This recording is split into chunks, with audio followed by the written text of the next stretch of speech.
ദൈവനാമത്തിന് മഹത്വം ഉണ്ടാകട്ടെ. ഈ പ്രയറിലെ ദൈവമക്കളോട് ചേർന്ന് വലിയവനായ ദൈവത്തെ പാടി സ്തുതിച്ച് ആരാധിക്കുവാൻ ബലഹീന എനിക്കും ദൈവം നമ്പുരാൻ ഇടയാക്കിയത് ഓർത്ത് ഞാൻ ആദ്യമായി ദൈവത്തെ സ്തുതിക്കുന്നു.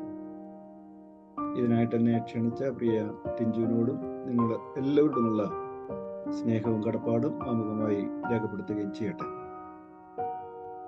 നാം ഈ ദിവസങ്ങളിലൊക്കെ തിരുവചനം പഠിക്കുന്നതിനാവശ്യമായ കാര്യങ്ങളാണ് ചിന്തിച്ചുകൊണ്ടിരുന്നത്.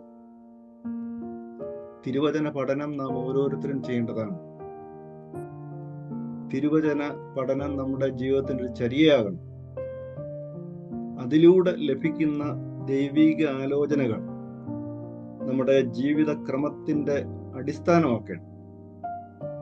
അപ്പോൾ നാം തിരുവചനം ധ്യാനിക്കുമ്പോൾ ദൈവം നമ്മോട് സംസാരിക്കും. തീർച്ച അതിലൂടെ ലഭിക്കുന്ന ആലോചന പ്രകാരം വേണം നമ്മുടെ ജീവിതങ്ങളെ ക്രമീകരിക്കുക. അതിനായിട്ട് നാം സ്ഥിരമായി നമ്മുടെ ജീവിതത്തിന്റെ ഭാഗമായി തന്നെ തിരുവചനം പഠിക്കേണ്ടത് ആവശ്യമാണ്. എൻ്റെ ജീവിതത്തിൽ പറഞ്ഞാൽ ഞാൻ എൻ്റെ ചെറുപ്രായം മുതൽ തന്നെ ഈ തിരുവചന പഠനം ഞാൻ സ്വയമായി തന്നെ പഠിക്കുമായിരുന്നു. ഞാൻ തന്നെ വായിച്ച് ഒരു കോണിൽ നിന്ന് ഒരു ഡയറിയിൽ എഴുതും. അതൊരു ശീലമായിരുന്നു. പിന്നെ കുറച്ചുകൂടെ ഒരു യൗവനകാലത്തൊക്കെ ഈ പുസ്തകം കൊണ്ട് എനിക്ക് പോകാവുന്ന സ്ഥലത്തൊക്കെ പോയി ദൈവം എന്നെ രക്ഷിച്ചു, ഈ ദൈവമല്ലാതെ മറ്റൊരു ദൈവമില്ല എന്ന് സാക്ഷിപ്പാൻ എനിക്കിടയാക്കിയിട്ടുണ്ട്. ഇന്ന് പുറകോട്ട് നോക്കുമ്പോൾ എൻ്റെ ജീവിതത്തിൽ എന്തെങ്കിലും നന്മയുണ്ടെങ്കിൽ അത് ഈ തിരുവചനം എടുത്തതിൻ്റെ നന്മ മാത്രമേ ഉള്ളൂ. എൻ്റെ സാക്ഷ്യമാണ്. ഈ പുസ്തകം എടുത്തതിൻ്റെ മേന്മ മാത്രമേ എനിക്ക് പറയാനുള്ളൂ. അതാണ് ഈ വേദപുസ്തകത്തിന് സത്യവേദ പുസ്തകത്തിന്റെ പ്രത്യേകത. നമ്മുടെ ജീവിതത്തിന്റെ ഭാഗമാകുമ്പോൾ ദൈവം നമുക്ക് വേണ്ട ആലോചനയെ പറഞ്ഞു തരും. അതിൻ പ്രകാരം നമ്മുടെ ജീവിതം ക്രമീകരിക്കുമ്പോൾ തീർച്ചയായും ദൈവത്താൽ അനുഗ്രഹിക്കപ്പെട്ട ഒരു ജീവിതം നയിപ്പാനായിട്ട് നമുക്ക് ഏവർക്കും സാധ്യമാകും. നാം ഇന്ന് 5ാമത്തെ ക്ലാസ്സിലേക്ക് പ്രവേശിക്കുകയാണല്ലോ. കഴിഞ്ഞ 4 ക്ലാസ്സുകളിലൂടെ നാം കേട്ട ചിന്തകൾ നിങ്ങളുടെ എല്ലാവരുടെയും ജീവിതത്തിൽ സഹായകരമാകുന്നു എന്ന് ഞാൻ വിശ്വസിക്കുന്നു.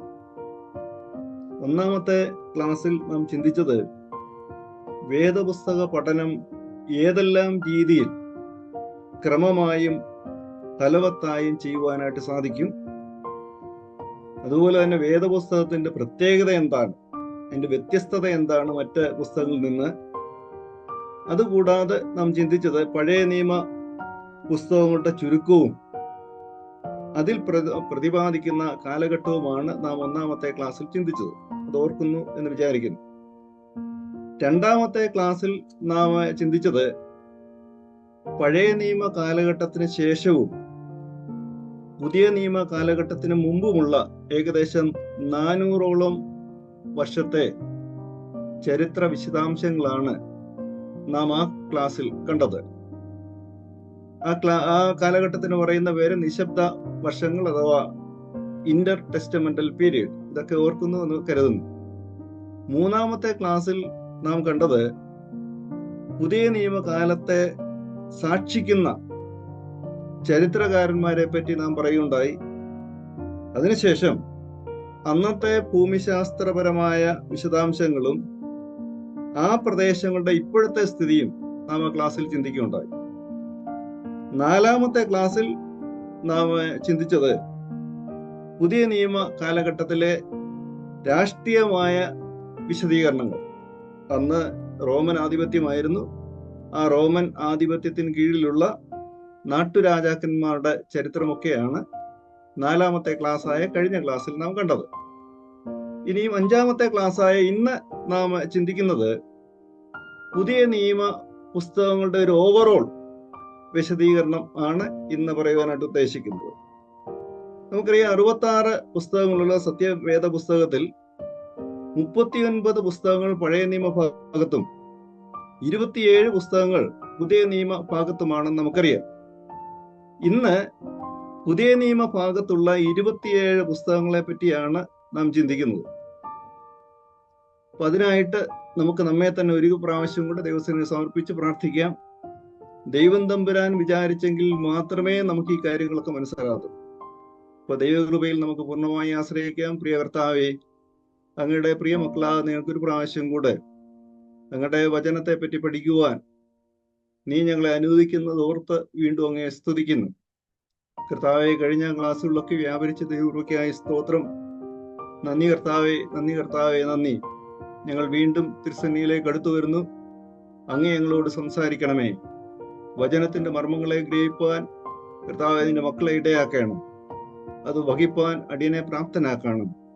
തിരുകൃപയിൽ ഞങ്ങളെ പരിപാലിച്ചാട്ട് സകലവും ഞങ്ങൾക്ക് വേണ്ടി ജീവനെ തന്ന യേശു മിശിഹായുടെ നാമത്തിൽ തന്നെ ആമേൻ. ഈ 27 പുസ്തകങ്ങളാണ് പുതിയ നിയമഭാഗത്തുള്ളത്. ഏകദേശം 100 വർഷങ്ങളിലെ ചരിത്രമാണ് ഈ പുതിയ നിയമഭാഗത്ത് രേഖപ്പെടുത്തിയിരിക്കുന്നത്. ഏകദേശം 100 വർഷത്തെ ചരിത്രം. പഠന സൗകര്യത്തിനായി നമുക്ക് ഈ 27 പുസ്തകങ്ങളെ 5 ഭാഗങ്ങളായിട്ട് തിരിക്കാം. ഇപ്പൊ ഓരോ പല രീതിയിൽ വിഭാഗിച്ച് പറയുന്ന പലരും ഉണ്ട്. പല ചിന്തകരോ അല്ലെങ്കിൽ എഴുത്തുകാരോ അല്ലെങ്കിൽ പ്രസംഗകരും ഒക്കെ പല രീതിയിൽ അതിനെ ഡിവൈഡ് ചെയ്യാറുണ്ട്. എന്നാൽ എൻ്റെ ഒരു ഒരു ഒരു ബോധ്യം അനുസരിച്ച് ഞാൻ ഇതിനെ 5ആയിട്ടാണ് തിരിച്ച് പഠിക്കുവാനായിട്ട് ശ്രമിക്കുന്നത്. അതിൽ ഒന്നാമത്തത് സുവിശേഷങ്ങൾ, രണ്ടാമത്തത് ചരിത്ര പുസ്തകം, മൂന്നാമത് പൗലോസിന്റെ ലേഖനങ്ങൾ, നാലാമത് പുതുലേഖനങ്ങൾ, അഞ്ചാമത് പ്രവചനം. ഇപ്പൊ 27 പുസ്തകങ്ങളെ നമുക്ക് 5ആയിട്ട് തിരിക്കാം. ഒന്ന്, സുവിശേഷങ്ങൾ. നമുക്കറിയാം സുവിശേഷങ്ങൾ 4ആണ്: മത്തായി, മർക്കോസ്, ലൂക്കോസ്, യോഹന്നാൻ. ഈ 4 സുവിശേഷങ്ങൾ, അതാണ് ഒന്നാമത്തെ ഭാഗം. രണ്ടാമത് ചരിത്ര പുസ്തകം, അതാണ് അപ്പോസ്തല പ്രവൃത്തികൾ. അപ്പോസ്തല പ്രവൃത്തികളിൽ പറയുന്ന ചരിത്രമാണ്. മൂന്നാമത് പൗലോസിന്റെ ലേഖനങ്ങൾ. പൗലോസിന്റെ ലേഖനങ്ങൾ 13ആണ്. എന്നാൽ എബ്രായ ലേഖനം എഴുതിയത് പൗലോസ് ആണെന്ന് പറയുന്നു, അതല്ല അപ്പൊല്ലോസ് ആണെന്ന് പറയുന്നു, അതല്ല മറ്റ് ആരെങ്കിലും ആണെന്നും ഒക്കെയുള്ള ചിന്തകളൊക്കെ ഉണ്ട്. എന്തായാലും നമുക്ക് അതുകൂടെ ഈ പൗലോസിന്റെ കൂട്ടത്തിൽ അങ്ങ് ചേർക്കുകയാണെങ്കിൽ 14. അപ്പോൾ ഒന്നുകൂടെ പറയാം: സുവിശേഷങ്ങൾ 4, ചരിത്രം 1, അതാണ് അപ്പോസ്തല പ്രവൃത്തികൾ, അങ്ങനെ 5. പിന്നെ പൗലോസിന്റെ 14 ലേഖനങ്ങൾ. അപ്പോ 5ഉം 14ഉം 19. ഇനിയും എത്ര കാണണം?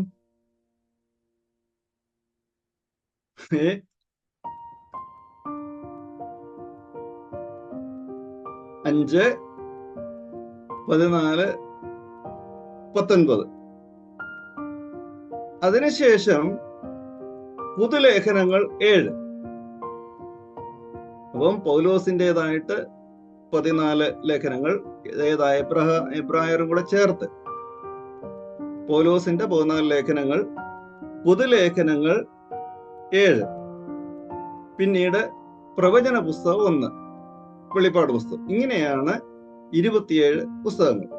ഒന്നുകൂടെ പറയാം: സുവിശേഷങ്ങൾ 4, ചരിത്ര പുസ്തകം 1, അതാണ് അപ്പോസ്തല പ്രവൃത്തികൾ, പൗലോസിന്റെ ലേഖനങ്ങൾ എബ്രായ ലേഖനം ഉൾപ്പെടെ 14, പുതുലേഖനങ്ങൾ 7, പ്രവചന പുസ്തകം 1. ഇങ്ങനെയാണ് 27 പുസ്തകങ്ങൾ. അതിൽ നാം ശ്രദ്ധിക്കണം, ഈ പുതുലേഖനങ്ങൾ അഥവാ സാർവത്രിക ലേഖനങ്ങൾ എന്നറിയപ്പെടുന്നത് 7ആണ്. അത് യാക്കോബ് മുതൽ യൂദ വരെയുള്ള പുസ്തകങ്ങൾ. യാക്കോബ്, പത്രോസിന്റെ 1 പത്രോസ്, 2 പത്രോസ്, പിന്നെ യോഹന്നാൻ, 1 യോഹന്നാൻ, 2 യോഹന്നാൻ, 3 യോഹന്നാൻ, യൂദ. ഇത്രയുമാണ് 7. അപ്പം കണക്ക് ഒക്കുമല്ലോ, 27. സുവിശേഷങ്ങൾ 4, ചരിത്ര പുസ്തകം 1, പൗലോസിന്റെ ലേഖനം എബ്രായർ ഉൾപ്പെടെ 14, പുതുലേഖനങ്ങൾ 7, പ്രവചനം 1. ഇങ്ങനെയാണ് 5ആയിട്ട് തിരിച്ച് നമുക്ക് വേഗത്തിന് അല്ലെങ്കിൽ വേഗം മനസ്സിലാകുന്ന രീതിയിൽ മനസ്സിലാക്കുവാനായിട്ട് അല്ലെങ്കിൽ പഠിക്കുവാനായിട്ട് സാധിക്കുന്നത്. ഇനിയും നാം ചിന്തിക്കേണ്ടത്, ഇത് എത്ര എഴുത്തുകാരാണ് എഴുതിയത്? 8 എഴുത്തുകാർ 40ഓളം വർഷങ്ങൾ കൊണ്ടാണ് പുതിയ നിയമം എഴുതിയത്. 8 എഴുത്തുകാർ 40ഓളം വർഷങ്ങൾ കൊണ്ടാണ് പുതിയ നിയമം എഴുതിയത്. യേശുവിൽ വിശ്വസിച്ചവർ കൂടുകയും യേശുവിനെ നേരിൽ കണ്ടവർ കുറയുകയും ചെയ്തപ്പോഴാണ് 30 വർഷങ്ങൾക്ക് ശേഷം സുവിശേഷങ്ങൾ എഴുതി തുടങ്ങിയത്. അപ്പോൾ സുവിശേഷങ്ങൾ എഴുതുവാനുള്ള കാരണം എന്ന് പറയുന്നത്, യേശുവിൽ വിശ്വസിച്ചവരുടെ എണ്ണം കൂടി, എന്നാൽ യേശുവിനെ നേരിട്ട് കണ്ടവരുടെ എണ്ണം കുറഞ്ഞു. ഓരോ വർഷം കഴിയും തോറും ആളുകൾ കുറഞ്ഞു വരും, അല്ലെങ്കിൽ കണ്ടവർ കുറഞ്ഞു വരും. ആ സമയത്ത് 30 വർഷങ്ങൾക്ക് ശേഷമാണ് സുവിശേഷങ്ങൾ എഴുതി തുടങ്ങിയത്. പിന്നെ പുതിയ നിയമം എഴുതിയ 8 എഴുത്തുകാരാണെന്ന് പറഞ്ഞല്ലേ ഞാനിപ്പോ പറഞ്ഞതില് 4 പേർ അപ്പോസ്തലന്മാരാണ്. അപ്പൊ ആകെ 8 ആളുകളാണ് പുതിയ നിയമം എഴുതിയത്. ഈ 8 ആളുകളിൽ 4 പേർ അപ്പോസ്തലന്മാർ. ആരൊക്കെയാണെന്ന് നമുക്കറിയാം. മത്തായി, യോഹന്നാൻ, പത്രോസ്, പൗലോസ്. മത്തായി, യോഹന്നാൻ, പത്രോസ്, പൗലോസ്. ഇതിൽ ഒരു കാര്യം ചിന്തിക്കണം, ഇതിൽ പൗലോസ് ഈ 12 അപ്പോസ്തലന്മാരിൽ പെടുന്ന ആളല്ല. ഇപ്പൊ ഒന്നുകൂടെ പറയാം, പുതിയ നിയമം എഴുതിയത് ആകെ 8 പേരാണ്. ഈ 8 പേരിൽ 4 പേർ അപ്പോസ്തലന്മാരാണ്. അപ്പോസ്തലന്മാര് ആരൊക്കെയെന്ന് നമ്മൾ കണ്ടു. മത്തായി, യോഹന്നാൻ, പത്രോസ്, പൗലോസ്. ഈ 4 പേരിൽ പ്രത്യേകം നാം ഒരു കാര്യം ഓർക്കണം, പൗലോസ് ഈ 12 അപ്പോസ്തലന്മാരിൽ പെടുന്ന ആളല്ല. അപ്പൊ അത് മർക്കോസിന്റെ സുവിശേഷം 3-ാം അധ്യായം അതിന്റെ 14-ഉം 15-ഉം വാക്യങ്ങളൊന്ന് വായിച്ചാട്ടെ. മർക്കോസ് 3-ന്റെ 14-ഉം 15-ഉം. മർക്കോസ് 3-ന്റെ 14-ഉം 15-ഉം. അവൻ തന്നോട് കൂടെ ഇരിപ്പാനും പ്രസംഗിക്കേണ്ടതിന് അയപ്പാനും ഭൂതങ്ങളെ പുറത്താക്കേണ്ടതിന് അധികാരമുണ്ടാകുവാനും 12 പേരെ നിയമിച്ചു. അപ്പൊ 12 അപ്പോസ്തലന്മാരെ കർത്താവ് നിയമിക്കുവാനുള്ള റീസൺ ആണ് ഇവിടെ ഈ പറഞ്ഞത്. എന്തൊക്കെയാ? തന്നോടുകൂടെ ഇരിപ്പാൻ, പ്രസംഗിപ്പാൻ, അയപ്പാൻ, ഭൂതങ്ങളെ അല്ലെങ്കിൽ അത്ഭുതങ്ങളെ പ്രവർത്തിപ്പാൻ. അപ്പൊ ഇതിനു വേണ്ടിയാണ് അപ്പോസ്തലന്മാരെ കർത്താവ് 12 പേരെ തെരഞ്ഞെടുത്തത്.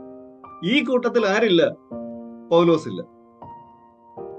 അപ്പം പൗലോസിനെ പക്ഷേ നമ്മൾ അപ്പോസ്തലൻ എന്ന് തന്നെയാണ് പറയുന്നത്. അതിന് കാരണം ഞാൻ പറയാം.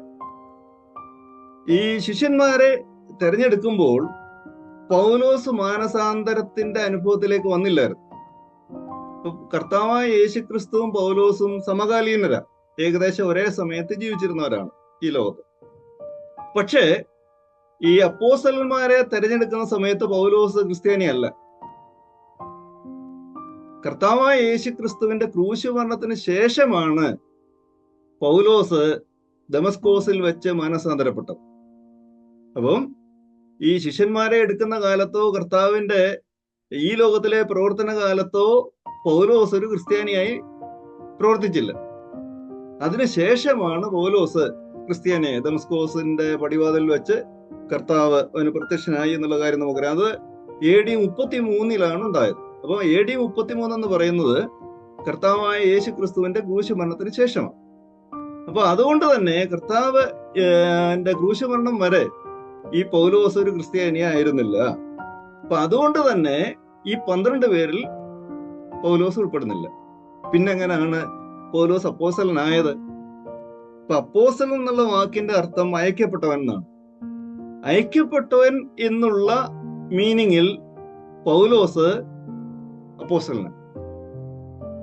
അപ്പൊ അപ്പോസ്തലൻ എന്ന വാക്കിന്റെ അർത്ഥം അയക്കപ്പെട്ടവൻ. ഈ അയക്കപ്പെട്ടവൻ എന്നുള്ള മീനിങ് വെച്ച് നോക്കുമ്പോൾ പൗലോസ് അപ്പോസ്തലനാണ്. അത് തെളിയിക്കുവാൻ ഈ ഗലാത്യ ലേഖനം 1-ാം അധ്യായം 1-ാം വാക്യം. ഗലാത്യർ 1-ന്റെ 1. ഗലാത്യർ 1-ന്റെ 1. മനുഷ്യരിൽ നിന്നല്ല, മനുഷ്യനാലുമല്ല, യേശു ക്രിസ്തുവിനാലും അവനെ മരിച്ചവരുടെ ഇടയിൽ നിന്നും ഉയർപ്പിച്ച് പിതാവായ ദൈവത്താൽ മാത്രമേ അപ്പോസ്തലനായ പൗലോസും കൂടെയുള്ള സകല സഹോദരന്മാരും ഗലാത്യ സഭയ്ക്ക് എഴുതുന്നത്. അപ്പൊ പൗലോസ് ഇവിടെ പറയുന്നത് എന്തോ, തന്നെ പൗലോസായ എന്നെ അപ്പോസ്തലനാക്കിയ ആരാന്ന? കർത്താവായ യേശു ക്രിസ്തുവും പിതാവായ ദൈവമാ. അങ്ങനെ വായിക്കുന്നത്. അപ്പം ദൈവമാണ് എന്നെ അപ്പോസ്തലനാക്കിയത്. മനസ്സിലാവുമല്ലോ. അപ്പൊ അല്ലാതെ കർത്താവ് തിരഞ്ഞെടുത്ത ഈ 12 പേരിൽ പെടുന്നതല്ല. പിന്നെയോ പിതാവായ ദൈവവും പുത്രനായ ക്രിസ്തു എന്നെ തിരഞ്ഞെടുത്തു, തന്നെ തനിക്ക് വെളിപ്പെടുത്തി. ദമസ്കോസിന്റെ പടിവാതിലിൽ വെച്ച് ദൈവം എനിക്ക് പ്രത്യക്ഷനായി, അങ്ങനെ ഞാൻ അപ്പോസ്തലനായി എന്ന് പൗലോസ് ഇവിടെ വാദിക്കുന്നു. അടുത്തത് ഗലാത്യർ 1:15 മുതൽ 17 വരെയുള്ള വാക്യം കൂടെ. ഗലാത്യർ 1:15 മുതൽ 17 വരെ. ഗലാത്യർ 1:15 മുതൽ 17 വരെ. എങ്കിലും എന്റെ ജനനം മുതൽ എന്നെ വേർതിരിച്ച് തന്റെ കൃപയാൽ വിളിച്ചിരിക്കുന്ന ദൈവം തന്റെ പുത്രനെ കുറിച്ചുള്ള സുവിശേഷം ഞാൻ ജാതികളുടെ ഇടയിൽ അറിയിക്കേണ്ടതിന് അവനെ എന്നിൽ വെളിപ്പെടുത്തുവാൻ പ്രസാദിച്ചപ്പോൾ ഞാൻ മാംസരക്തങ്ങളോട് ആലോചിക്കുകയോ എനിക്ക് മുമ്പേ അപ്പോസ്തലന്മാരുടെ അടുക്കൽ യെരൂശലേമിലേക്ക് പോകുകയോ ചെയ്യാതെ നേരെ അറേബ്യയിലേക്ക് പോകുകയും ദമസ്കോസിലേക്ക് മടങ്ങി പോരുകയും ചെയ്തു. അപ്പോ ജനനം മുതലേ എന്നെ തെരഞ്ഞെടുത്തത് ആരാന്ന് ഇവിടെ പറയുന്നത്? ദൈവം. അപ്പോ ജാതികളോട് സുവിശേഷം അറിയിക്കുവാൻ ദൈവം എന്നെ എന്റെ ജനനം മുതലേ തിരഞ്ഞെടുത്തതാണ്. അതുകൊണ്ട് ഞാൻ ആരാണ്? അപ്പോസ്തലനാണ്. മനസ്സിലാവുന്നുണ്ടല്ലോ. അപ്പം മനുഷ്യരല്ല എന്നെ തെരഞ്ഞെടുത്തത്, പിന്നെയോ ദൈവം എന്റെ ജനനം മുതലേ തെരഞ്ഞെടുത്തു. എന്തിനു വേണ്ടി? അവന്റെ നാമം ജാതികളുടെ ഇടയിൽ അറിയിപ്പാൻ. 1 കൊരിന്ത്യർ 9:1.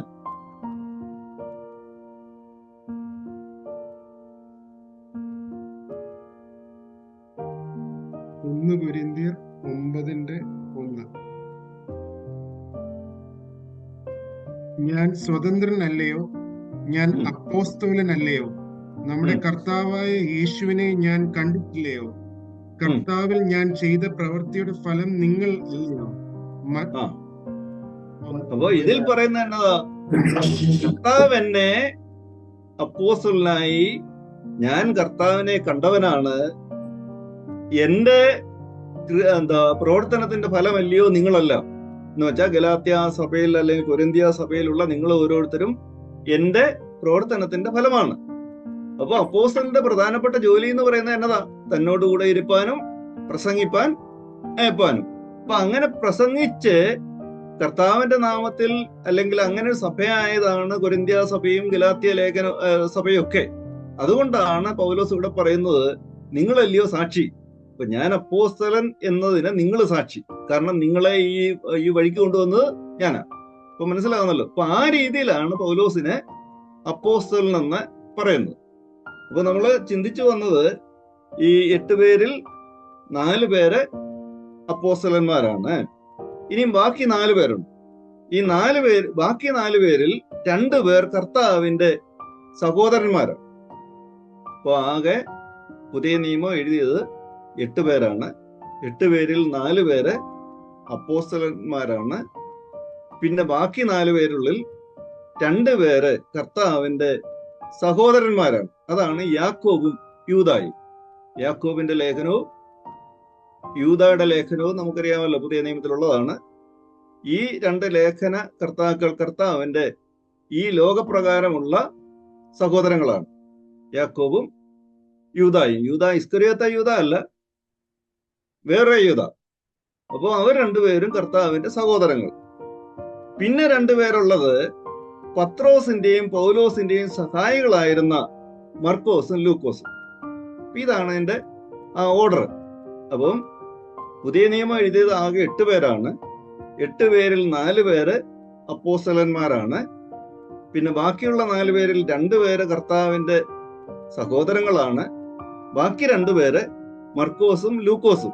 ഇവർ രണ്ടും പത്രോസിന്റെയും പൗലോസിന്റെയും ശിഷ്യന്മാരായിരുന്നു. അപ്പം കർത്താവിന്റെ യേശുക്രിസ്തുവിന്റെ ജനനം, ഈ ലോകത്തിലെ പരസ്യ ശുശ്രൂഷ, മരണം, ഉയർത്തെഴുന്നേൽപ്പ്, സ്വർഗാരോഹണം, ഇവയൊക്കെയാണ് സുവിശേഷങ്ങളിൽ പ്രധാനമായും രേഖപ്പെടുത്തിയിരിക്കുന്നത്. അപ്പോൾ ഈ സുവിശേഷങ്ങളിൽ പ്രധാനമായും രേഖപ്പെടുത്തിയിരിക്കുന്ന കർത്താവിന്റെ ജീവചരിത്രമാണ്. കർത്താവിന്റെ ജനനം, പ്രവർത്തനം, മരണം, ഉയർത്തെഴുന്നേൽപ്പ്, സ്വർഗാരോഹണം. ഇതൊക്കെയാണ് സുവിശേഷങ്ങളിൽ പ്രതിപാദിച്ചിരിക്കുന്നത്. ഈ 4 സുവിശേഷങ്ങളിൽ മത്തായി, മർക്കോസ്, ലൂക്കോസ് എന്നിവയെ സമവീക്ഷണ സുവിശേഷങ്ങൾ അഥവാ സിനോപ്റ്റിക് ഗോസ്പൽ എന്നാണ് അറിയപ്പെടുന്നത്. 4 സുവിശേഷങ്ങളുള്ളതിൽ മത്തായി, മർക്കോസ്, ലൂക്കോസ് ഈ 3 ഒന്നിച്ചു പറയുന്നൊരു പേരാണ് സമവീക്ഷണ സുവിശേഷങ്ങൾ അഥവാ സിനോപ്റ്റിക് ഗോസ്പൽ. അങ്ങനെ പറയാൻ കാരണം ഈ 3 സുവിശേഷങ്ങൾ ഏകദേശം ഒരേ രൂപത്തിലുള്ളതാണ്, ഒരേ രീതിയിൽ എഴുതപ്പെട്ടതാണ് ഈ 3 സുവിശേഷം. അതുകൊണ്ടാണ് സമവീക്ഷണ സുവിശേഷം എന്ന് ഈ 3 സുവിശേഷങ്ങളെ പറയുന്നത്. ഇത് സുവിശേഷങ്ങൾ ആദ്യം എഴുതപ്പെട്ടത് മർക്കോസാണ്. മർക്കോസിന്റെ സുവിശേഷമാണ് ആദ്യം എഴുതപ്പെട്ട സുവിശേഷം. ഇനി സുവിശേഷ എഴുത്തുകാരിൽ യഹൂദനല്ലാതിരുന്ന ഒരാളെ ഉള്ളായിരുന്നു. അതാണ് അന്ത്യോക്യയിൽ നിന്നുള്ള ലൂക്കോസ്, വൈദ്യനായ ലൂക്കോസ്. ലൂക്കോസ് യഹൂദനല്ലായിരുന്നു. അപ്പൊ ഇങ്ങനെയുള്ള കാര്യങ്ങളൊക്കെയാണ് ഈ സുവിശേഷ അല്ലെങ്കിൽ പുതിയ നിയമ എഴുത്തുകാരെ പറ്റി നാം മനസ്സിലാക്കേണ്ടത്. ഇനിയും ഓരോ സുവിശേഷങ്ങളും ആരെയൊക്കെ ഉദ്ദേശിച്ചാണ് എഴുതിയത്, ഓരോന്നിലും യേശു ക്രിസ്തുവിനെ പറ്റിയുള്ള കാഴ്ചപ്പാട് എന്താണെന്ന് നമുക്ക് അല്പമായി ചിന്തിക്കാം. 4 സുവിശേഷങ്ങളുണ്ട്. ഈ 4 സുവിശേഷങ്ങളൊക്കെ ആരെയാണ് എയിം ചെയ്ത് എഴുതിയിരിക്കുന്നത്? ഒന്നാമത് നമുക്ക് മത്തായിയുടെ സുവിശേഷം നോക്കിയാൽ, മത്തായിയുടെ സുവിശേഷം പ്രധാനമായും യഹൂദന്മാരെ ഉദ്ദേശിച്ച് എഴുതിയതാണ്. മത്തായിയുടെ സുവിശേഷം പ്രധാനമായും യഹൂദന്മാരെ ഉദ്ദേശിച്ചാണ് എഴുതിയത്. രാജാവായ മശിഹ എന്ന യേശുവിനെ പരിചയപ്പെടുത്തുന്നു. അപ്പൊ യേശുവിനെ രാജാവായിട്ടാണ് മത്തായി അവതരിപ്പിക്കുന്നത്. അപ്പം മത്തായിയുടെ സുവിശേഷം പ്രധാനമായി ഉദ്ദേശിക്കുന്ന യഹൂദന്മാരെ ഉദ്ദേശിച്ചാണ് എഴുതിയത്. അതിൽ കർത്താവായ യേശു ക്രിസ്തുവിനെ അവതരിപ്പിക്കുന്ന ആരായിട്ടാണ്? രാജാവായ മശിഹ. അപ്പൊ രാജാവായിട്ടാണ് യേശുവിനെ മത്തായി പരിചയപ്പെടുത്തുന്നത്. ഇതിൽ നാം കാണുന്ന, അപ്പം യഹൂദന്മാരെ ഉദ്ദേശിച്ച് എഴുതിയ പുസ്തകമായതുകൊണ്ട് യഹൂദന്മാരുടെ പൂർവ്വപിതാവായ അബ്രഹാമിൽ നിന്ന് ആരംഭിക്കുന്ന വംശാവലി ഈ പുസ്തകത്തിൽ നമുക്ക് കാണുവാനായിട്ട് സാധിക്കും. അപ്പൊ മത്തായിയുടെ സുവിശേഷത്തിൽ വംശാവലി എഴുതിയിരിക്കുന്നത് എവിടെ തുടങ്ങുന്നറിയോ? യഹൂദന്മാർക്ക് പ്രാധാന്യമുള്ള അബ്രഹാമിൽ തുടങ്ങി യോസഫ് വരെ. അങ്ങനെയാണ് ഈ മത്തായിയുടെ സുവിശേഷത്തിൽ ആ ക്രമം എഴുതിയിരിക്കുന്നത്. ഇനി മർക്കോസിന്റെ സുവിശേഷം പ്രധാനമായും റോമാക്കാരെ ഉദ്ദേശിച്ചാണ് എഴുതിയിരുന്നത്. മത്തായിയുടെ സുവിശേഷം യഹൂദന്മാരെ ഉദ്ദേശിച്ച് എഴുതി. മർക്കോസിന്റെ സുവിശേഷം റോമാക്കാരെ ഉദ്ദേശിച്ച് എഴുതി. ഇതിൽ ദാസനായി ഭൂമിയിൽ വന്ന യേശുവിനെയാണ് മർക്കോസ് പരിചയപ്പെടുത്തുന്നത്. മത്തായി പരിചയപ്പെടുത്തുന്നത് രാജാവായ യേശു. മർക്കോസ് പരിചയപ്പെടുത്തുന്നത് ദാസനായി ഭൂമിയിൽ വന്ന യേശുവിന്. ഈ മർക്കോസിന്റെ സുവിശേഷമാണ് ആദ്യം എഴുതപ്പെട്ട സുവിശേഷം. ഇതാണ് സുവിശേഷങ്ങളിൽ ചെറുത്. 4 സുവിശേഷം ഉള്ളതിൽ ചെറിയ സുവിശേഷം എന്ന് പറയുന്നത് മർക്കോസിന്റെ സുവിശേഷമാണ്. ഇനി മൂന്നാമത് ലൂക്കോസിന്റെ സുവിശേഷം. ലൂക്കോസിന്റെ സുവിശേഷം പ്രധാനമായും ഉദ്ദേശിക്കുന്നത് ഗ്രീക്ക് സമൂഹത്തെ ഉദ്ദേശിച്ച് എഴുതിയതാണ്. ഗ്രീക്ക് സമൂഹത്തെ ഉദ്ദേശിച്ച് എഴുതപ്പെട്ട സുവിശേഷമാണ് ലൂക്കോസിന്റെ സുവിശേഷം. അന്നത്തെ ഒട്ടുമുക്കാൽ സമൂഹങ്ങളും രാജ്യങ്ങളും ഗ്രീക്കിന്റെ സ്വാധീനത്തിലായിരുന്നു. അതുകൊണ്ട് എല്ലാവരെയും ഉൾക്കൊള്ളുന്ന അല്ലെങ്കിൽ ഒരു മാനവീയ സമീപനമുള്ള ഒരു സുവിശേഷമാണ് ലൂക്കോസിന്റെ സുവിശേഷം. അപ്പൊ യഹൂദന്മാർക്ക് മാത്രമല്ല, ജാതികൾക്കെല്ലാം വേണ്ടി എഴുതപ്പെട്ട സുവിശേഷമാണ് ലൂക്കോസിന്റെ സുവിശേഷം. അതുകൊണ്ട് തന്നെയാണ് അതിൽ രേഖപ്പെടുത്തിയിരിക്കുന്ന ലൂക്കോസിന്റെ സുവിശേഷത്തിലും വംശാവലി ഉണ്ട്. വംശാവലി എഴുതിയിരിക്കുന്ന സുവിശേഷങ്ങളിൽ 2 ഭാഗത്താണ്. ഒന്ന് മത്തായിയുടെ സുവിശേഷത്തിലും അടുത്തത് ലൂക്കോസിന്റെ സുവിശേഷത്തിലുമാണ്.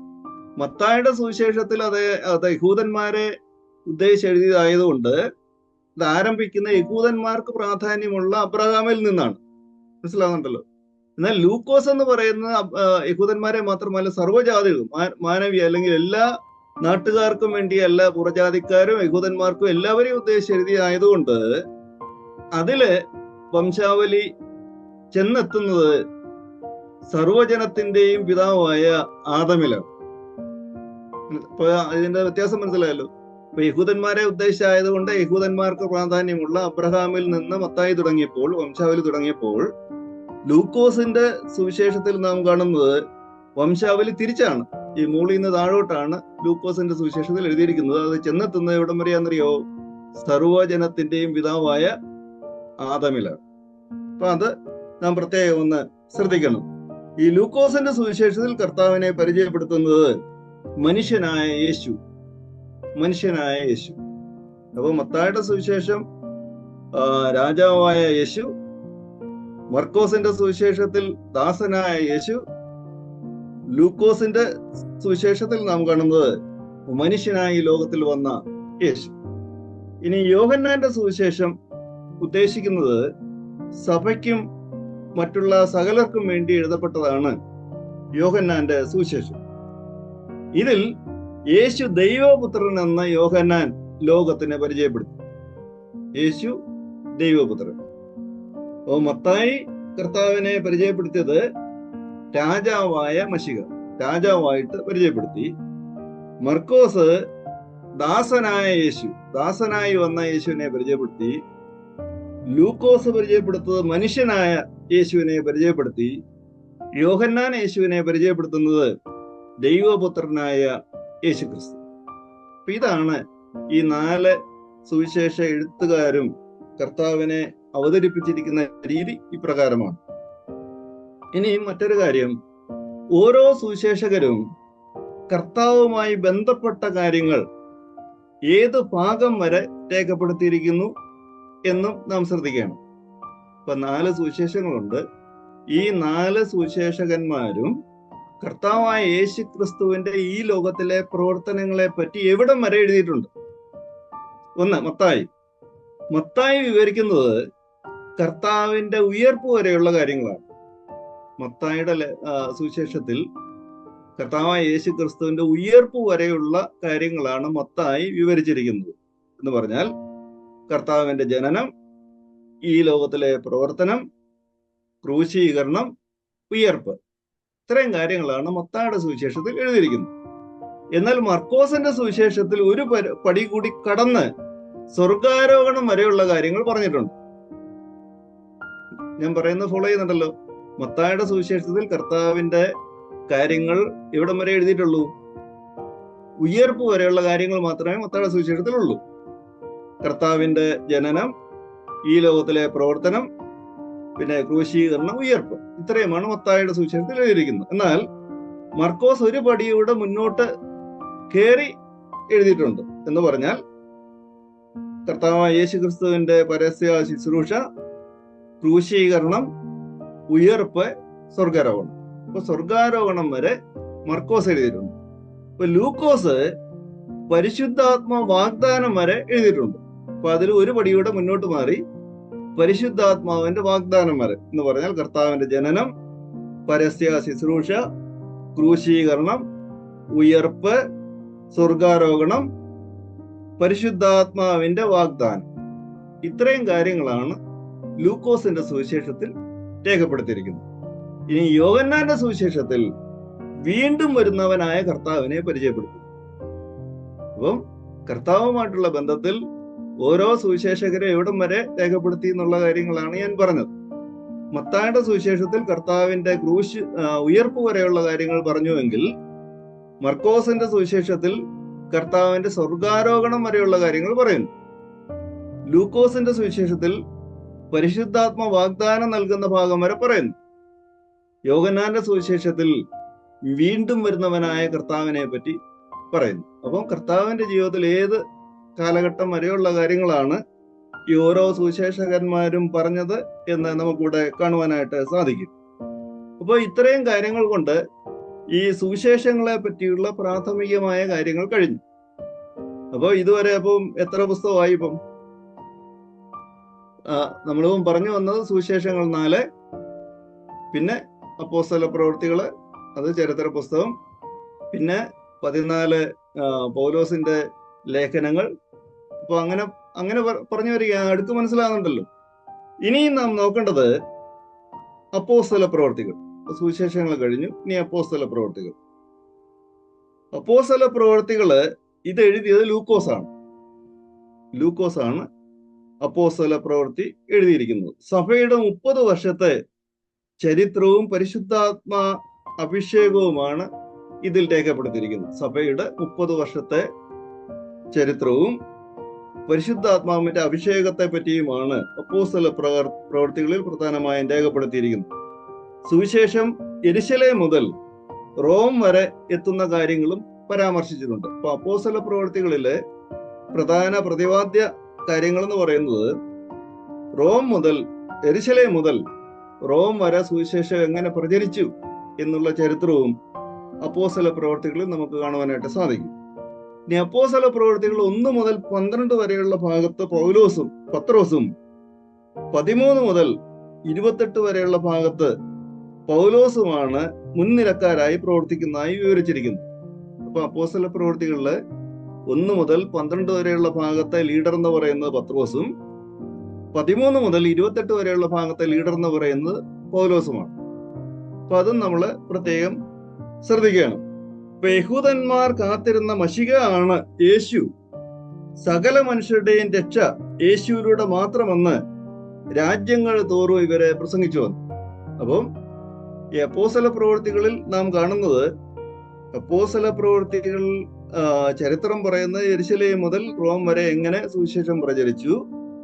പിന്നെ അപ്പോസ്തല പ്രവൃത്തികൾ 1 മുതൽ 12 വരെയുള്ള ഭാഗത്ത് ലീഡർ എന്ന് പറയുന്ന പത്രോസും 13 മുതൽ 28 വരെയുള്ള ഭാഗത്തെ ലീഡർ പൗലോസുമായിരുന്നു ലീഡേഴ്സായിട്ട് പ്രവർത്തിച്ചത്. യഹൂദന്മാർ കാത്തിരുന്ന മശിക ആണ് യേശു, സകല മനുഷ്യരുടെയും രക്ഷ യേശുവിലൂടെ മാത്രം. ഈ 2 പ്രധാന പോയിന്റുകളാണ് ഇവ രാജ്യങ്ങൾ തോറും നടന്ന് പ്രസംഗിച്ചത്.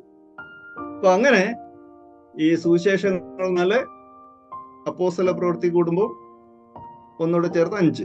അപ്പൊ 5 പുസ്തകങ്ങളുടെ കാര്യം നമ്മൾ പറഞ്ഞു. ഇനിയും ബാക്കിയുള്ളത് 27 ബാക്കിയുള്ളത് ഇനി 22 പുസ്തകങ്ങളുണ്ട്. ഞാൻ പറയുന്നത് ഫോളോ ചെയ്യുന്നുണ്ടല്ലോ. 4 സുവിശേഷങ്ങൾ, പിന്നെ 5-മത്തത് അപ്പോസ്തല പ്രവൃത്തി, അതുകൂടെ കൂടുമ്പോൾ 5 ആകും. പിന്നെ ബാക്കിയുള്ളത് 22 പുസ്തകം. ഈ 22 പുസ്തകങ്ങളിൽ 13 പുസ്തകങ്ങൾ പൗലോസിൻ്റെതാണ്, പൗലോസിന്റെ ലേഖനങ്ങൾ. പിന്നെ എബ്രായർ കൂടെ ചേർന്നാലാണ് 14. അപ്പൊ ഈ 13 ആണ് ഷുവറായിട്ട് അപ്പോസ്തലനായ പൗലോസ് എഴുതിയെന്ന് രേഖകളുള്ളത്.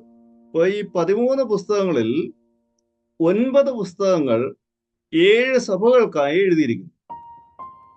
ഇപ്പൊ പൗലോസിന്റെ 13 പുസ്തകങ്ങളിൽ 9 പുസ്തകങ്ങളിൽ 7 സഭകൾക്കായി എഴുതിയിരിക്കുന്നു. അങ്ങനെ വരാൻ കാരണം കൊരിന്ത്യർക്ക് എഴുതിയ ലേഖനവും കൊരിന്ത്യ സഭയ്ക്ക് എഴുതിയതും തെസലോനിക്ക സഭകൾക്കും ഈ 2 ലേഖനങ്ങൾ വീതം എഴുതി. അതുകൊണ്ടാണ് ഈ 9 ലേഖനങ്ങൾ 7 സഭകൾക്കായി പോയത്. മനസ്സിലായോ? അതിലെ ഒരു സഭയ്ക്ക് 2 സഭകൾക്ക് ഈ 2 ലേഖനങ്ങൾ വീതം എഴുതി. അതേതൊക്കെയാ? കൊരിന്ത്യരും തെസലോനിക്കരും. 1 കൊരിന്ത്യർ, 2 കൊരിന്ത്യർ, 1 തെസലോനിക്കർ, 2 തെസലോനിക്കർ. അങ്ങനെ 2 സഭകൾക്ക് ഈ 2 ലേഖനങ്ങൾ വീതം എഴുതിയതുകൊണ്ടാണ് 9 ലേഖനങ്ങൾ 7 സഭകൾക്കായി പോയത്. ഇനിയും 13 ബാക്കിയുള്ളത് 4 ലേഖനങ്ങൾ. 9 കഴിഞ്ഞാൽ പിന്നെ 13 4.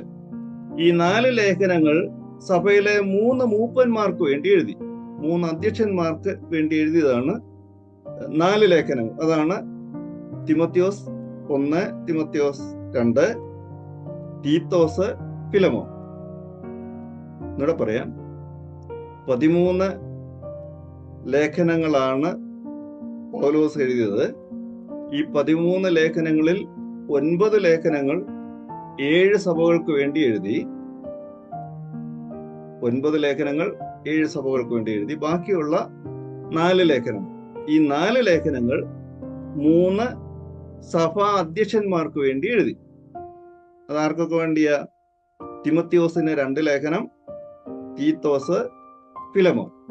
ഇങ്ങനെയാണ് 13 ലേഖനങ്ങൾ പൗലോസിൻ്റെത്. ഇനി അടുത്തതാണ് എബ്രായ ലേഖനം. എബ്രായ ലേഖനം പൗലോസ് ആണോ എഴുതിയത്? അതല്ല, ചിലർ പറയുന്നു അത് അപ്പൊല്ലോസ് ആണ് എഴുതിയതെന്ന് പറയുന്നു. അതുമല്ല, ഈ 2 പേരും അല്ലെന്നുള്ള അഭിപ്രായമുണ്ട്. പൊതുവെ പൗലോസ് എഴുതിയ ലേഖനമെന്നാണ് ഇതിനെപ്പറ്റി പറയാറുള്ളത്. അതുകൂടെ പൗലോസിന്റെ കൂടെ ചേർത്താൽ ആകെ പൗലോസ് എഴുതിയ ലേഖനങ്ങൾ 14. മനസ്സിലായല്ലോ. അപ്പം നമ്മള് 4 സുവിശേഷങ്ങൾ, അപ്പോസ്തല പ്രവൃത്തി ചേർക്കുമ്പം 5, പിന്നെ പൗലോസിന്റെ എബ്രായർ കൂടെ ചേർത്തുള്ള 14. അപ്പം 14 5 19. ഇനി എത്ര എണ്ണം കാണണം? ഇനിയും 8 കാണണം, ഇല്ലയോ? 8 കാണണം. ഈ 8 ബാക്കിയുള്ള ലേഖനങ്ങൾ 7. ഈ 8 7 ലേഖനങ്ങളുണ്ട്, പൊതുലേഖനങ്ങൾ എന്നറിയപ്പെടുന്നു. പൊതുലേഖനങ്ങൾ അത് ഏതൊക്കെയാണെന്ന് നോക്കിയാൽ, യാക്കോബ് 1 ഒരു പുസ്തകം, പത്രോസ് 1 പത്രോസ് 2 പത്രോസ്, അങ്ങനെ പത്രോസ് 2, പിന്നെ യോഹന്നാൻ 3 പുസ്തകം, 1 യോഹന്നാൻ 2 യോഹന്നാൻ 3 യോഹന്നാൻ, പിന്നെ യൂദ. ഇത്രയും ചേരുന്നതാണ് 7 പുസ്തകങ്ങൾ.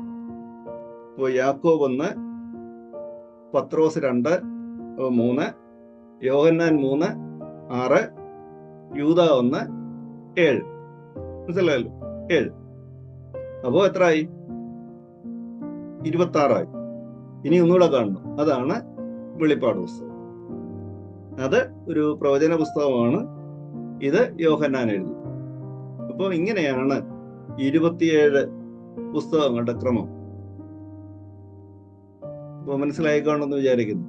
അപ്പൊ 4 സുവിശേഷങ്ങള്, അപ്പോസ്തല പ്രവൃത്തി ഒന്നുകൂടെ ചേരുമ്പോ 5, പിന്നെ പൗലോസിന്റെ 13 + 1 14.